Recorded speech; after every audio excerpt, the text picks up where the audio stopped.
Hello and welcome to the Coaching Crowd podcast with me, Zoe Hawkins, and my friend and co-host Jo Wheatley. Hi, everybody. Welcome to today's podcast. The topic that we're exploring today is how to self-coach. And we thought we would cover this today because one of the joys of being a coach or having done coaching training is it enables you to develop your own inner coach. So it helps you to be able to self-coach all day, every day, when you feel resourced. And also, some of you that listen to the podcast may love to have a coach, but maybe you aren't able to access resources to be able to do that. So, whatever your situation, we hope that our discussion today and the questions that we pepper throughout the podcast will add to your question banks and also be able to in some way develop your ability to self-coach. Yeah, and I think the thing around self-coaching, if we start at the beginning, what we're really talking about here is also your reflective practice, your ability to almost suspend yourself from being in something and almost hover above it, looking down on it, and almost interrogate, look at with curiosity from a different perspective. And I think that's one of the skills that you really gain in coaching is the ability to to reflect and to not just be in something, but also to be able to come out of it and look upon it. And that for me is what self-coaching is about. And if I share an example of exactly what I mean here. So if I am experiencing something that is invoking some intense emotions, I'm in it, obviously, and I'm feeling those emotions. But there's also the coach in me who's able to go, you're feeling some intense emotions. Like, let's pause for a moment and come up and look at what is happening here for you. So, it's when I say it's the ability to reflect, it's the ability to notice as well. It's about presence and being so attuned to your thoughts, your feelings, and well, your sensations, I suppose, in your body to notice when am I in something, and that can be a cue. Where are your cues to be able to come out of it and look at something differently? Because I think the only real way to self-coach is to notice when you need to coach yourself. So looking out for cues, I guess, is a good starting point. Yeah, some really good points there. So there's, what do we mean by self-coaching? When can it be helpful to do that? And the ability, part of being able to self-coach is knowing when it's useful to make space for reflection, and to be able to give you that different perspective. I think that with self-coaching, we'll be tapping into some of the core aspects of what coaching is. So some of the core elements of coaching around understanding what your values are. So the things that are really important to you, the needs that you need to be met in order to live your best life and have that feeling of wholeness. There's also the beliefs, having an awareness of the beliefs that you hold that inform your experience of your reality. There's having that clarity around what it is that you're wanting to achieve in life and having a healthy relationship with your emotions where you're able to identify emotions, articulate emotions, and understand what actions you can and want to take in order to have the emotional experience of life that you want to. So when we explore some of the questions that perhaps aren't everyday questions, but that you could add into your toolkit today, it's thinking about, we'll be sharing with you questions that fit into each of those categories. Do you know, I think what's also useful is that you don't have to self-coach all the time. Mm-hmm. Because I think when you find coaching and you get into coaching, certainly the experience many of our learners have on our coaching programs is it just becomes such a love and you want to tell everybody about it and you sort of start looking at all aspects of your life. And we've talked before, haven't we, Jo, both on the podcast and, when we're together, just sometimes being a coach can be exhausting because there almost feels like there's an expectation to have to approach everything in life with that growth mindset and that ability to respond. And, we're also human and there is always a time and a place for coaching.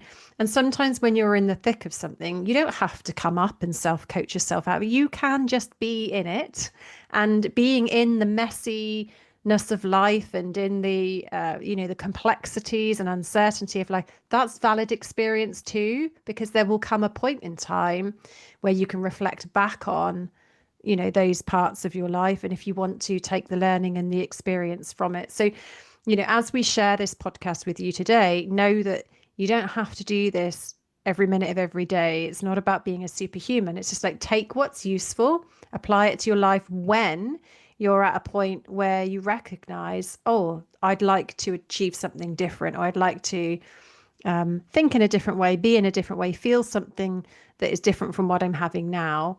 Then hopefully these prompts will be useful for you. Yeah, and sometimes I think it's also around where you're having an amazing feeling, like you just love how you're feeling, you've had a really great experience, and it's an opportunity where you want to kind of decode it. Like, I want more of this. So, what is it that I'm experiencing now? How is it that I've managed to achieve this thing and this feeling?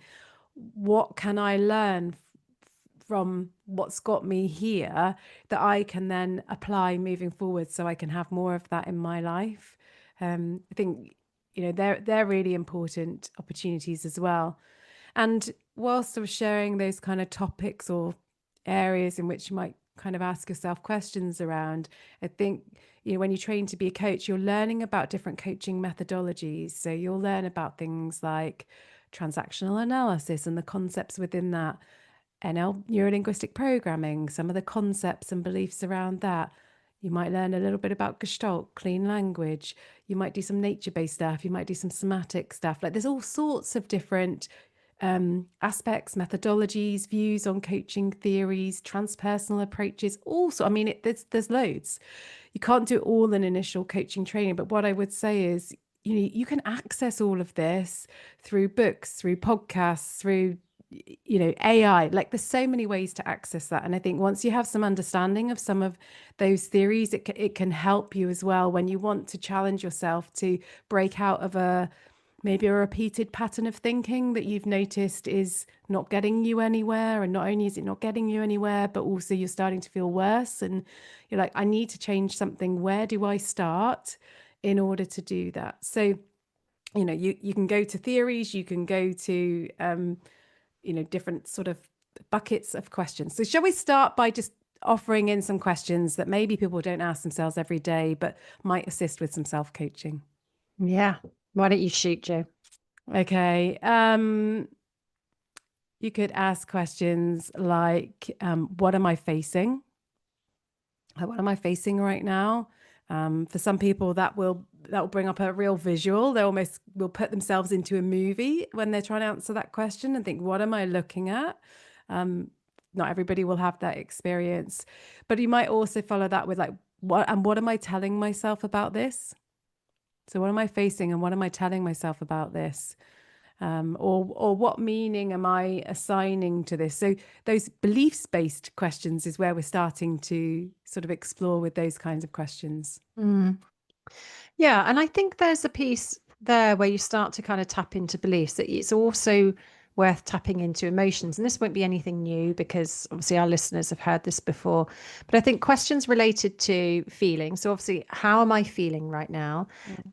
But giving yourself permission to take that a step deeper than just like, oh, yeah, I'm feeling angry, or oh, I'm feeling sad. It's like, actually go to the nuance of like, what are all the emotions, all the full range of emotions that I'm feeling, and to what level am I feeling them? Am I feeling like intense rage, or am I feeling mild, like frustration? Like, what flavor of those emotions am I experiencing? And then it's to be able to kind of tune in and think, well, if those are everything that I am feeling, what may I be denying myself? Are there any feelings that I am pushing away? Are there any feelings that I am almost too open to receiving? And what I mean by that might be, are there any that you're just absorbing, perhaps from the environment that you're in, or the people around you, or the situation? Like, how are your boundaries, your emotional boundaries? What is mine and what is somebody else's? So if you're going through, let's say you're in work and you're going through a particularly challenging part of the relationship, and maybe someone's really frustrated with you or really angry with you, and you may be picking up emotions from that experience that just don't belong to you, that you're able to kind of put down. So almost doing like an MOT of your own emotional experience and checking in, like, firstly, what am I feeling, and is what I'm feeling mine to feel? What can I let go of? What do I need to do something with? And I think that ability to, like I said, hover above your emotional experience whilst also simultaneously being in it can really help to start to process. Okay, so this is why I'm feeling all the things that I am, and there's some that I can put down, and there's some that I might want to keep. Yeah, I think um, asking yourself like what questions won't leave me alone. Like, so I've had this experience. I think it's a normal human experience where you're going through life every day, and you almost might not even notice the question, but when somebody that keeps coming up, but yet you can see there's a sentence, you just can't read the words, is the way I would say it in your mind. So when somebody, or you ask yourself the question, like, what questions won't leave me alone? You might find that an answer pops up, that all of a sudden the blurred, the fogginess around it clears, and your unconscious can tell you. Like, so if you're the example you were giving, like in a workspace. So if the question that won't leave you alone is, should I leave my job? Should I leave my job? Is it time to go? Variations basically of the same thing, but you realize that it is the same thing. Um, you might then, you could follow up by asking yourself, like, what's alive in me? And what's alive in me could be a desire for freedom. That might be an answer to that question. So then you're starting to connect. I keep asking myself, do I want to leave? So that's a question I need to answer. How am I going to answer that? Well, let's figure out what's going on for me around that. Now, you could, other variations of these questions could be like, what's loud in my body or my mind? What's whispering quietly to me? And just noticing, are they variations of the same thing? Are they very different? What's the relationship between the whispering and the shouting, inside you? And just starting to go a little bit deeper to help you get a little bit more clarity around what your needs are, and as you said, Zoe, like, what is context dependent and what is really about your deep inner needs. Mm. Do you know what I love about self-coaching is you could throw away the rule book of coaching, so when you're sat with a client, you can't really ask them all the why questions, and you can, but that's another podcast episode, and closed questions aren't so welcome, but when you're coaching yourself, you can really challenge yourself. So where you're talking about, what's the question that you can't put down? Maybe, as you said, it's the, can I leave my job? You can ask yourself, can I let it go? Like, is it possible for me to just close this loop and to let it go? And you'll know the answer to that question, because you'll either continue to think about it, or you'll be able to answer with an almighty yes or an almighty no. So I think closed questions can be really helpful, and challenging yourself, like, what's going on here? Like, let's bottom line this. I'm having these ruminating circular thoughts. What is going on here? What's at the root of this for me? Why do I feel this way? Why do I feel this way all the time? Like, you can be judgmental upon yourself, and then you get to notice the questions that you're asking yourself. So what I mean by that, so if you say to yourself, God, why do I feel so angry all the time? And then you get to notice, oh, that's really interesting. Why have I noticed that I'm angry all of the time? And am I angry all of the time? Because actually, I'm not angry all the time, but it feels like I'm angry all of the time. So why does it feel like I'm angry all of the time?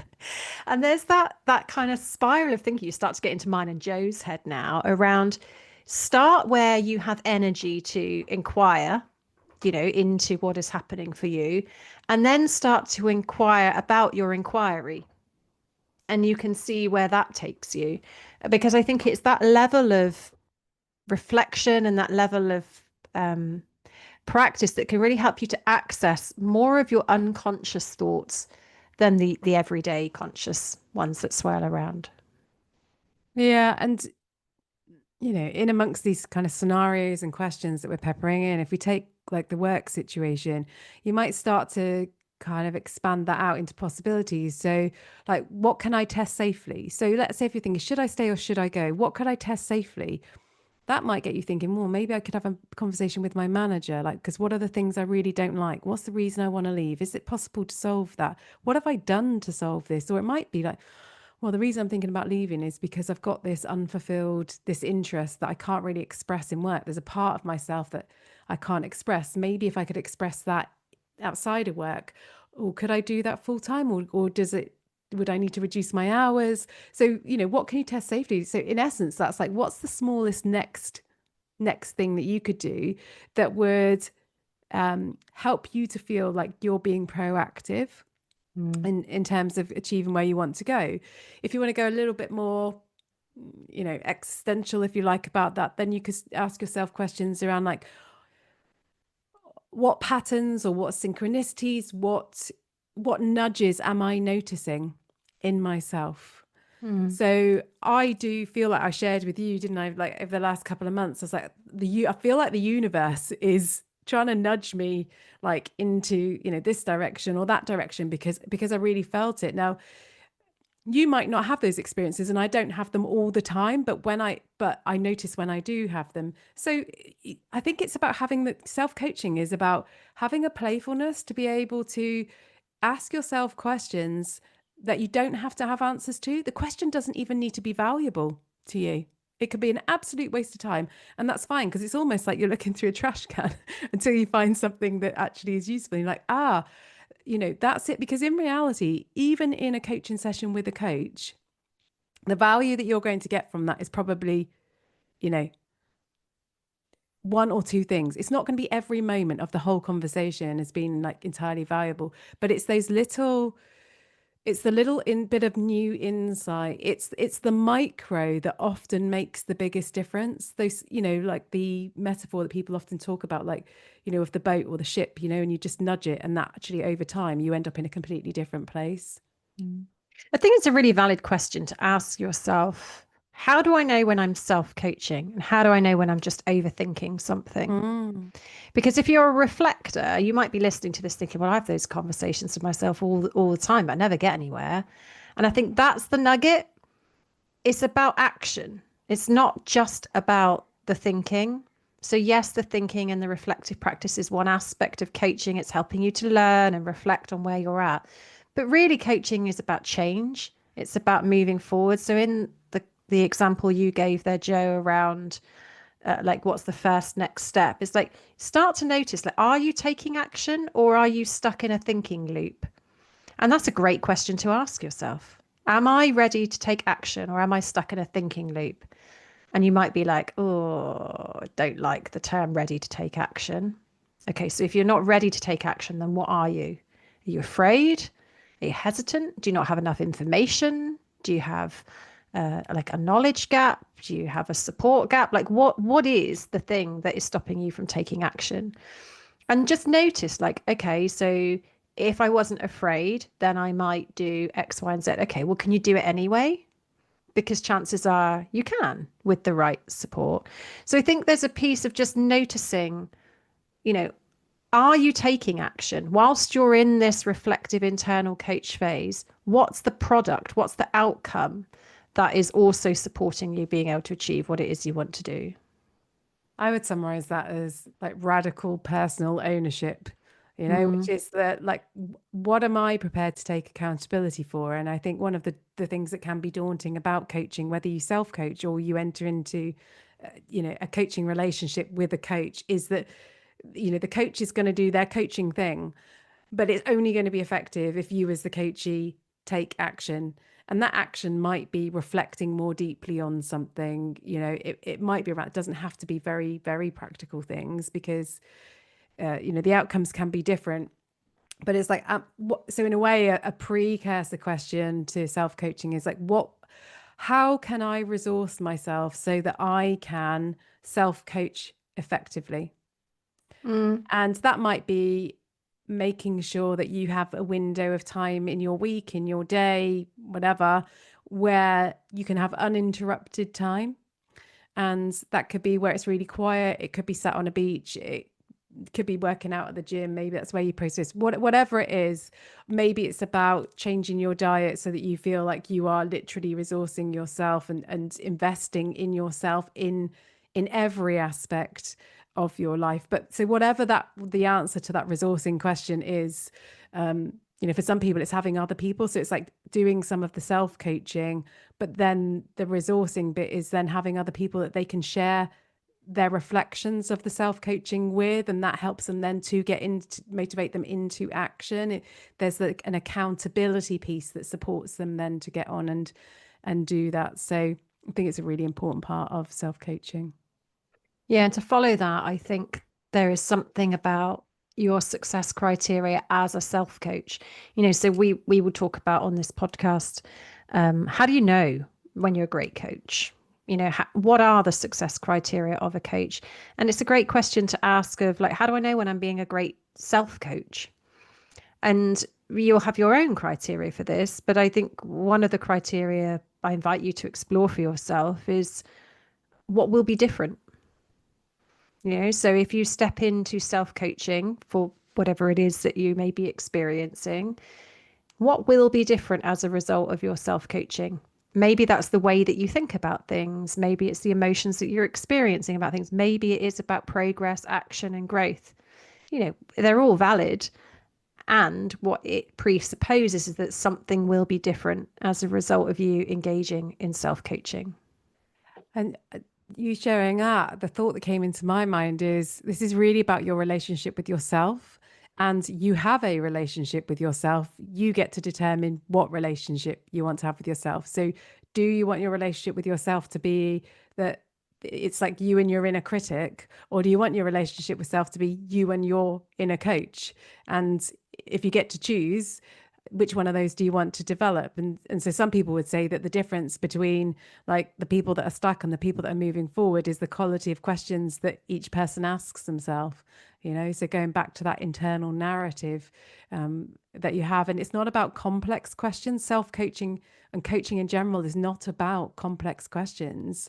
It's often about the simple questions. But what it takes more than anything else is courage. And it does take support, that resourcing.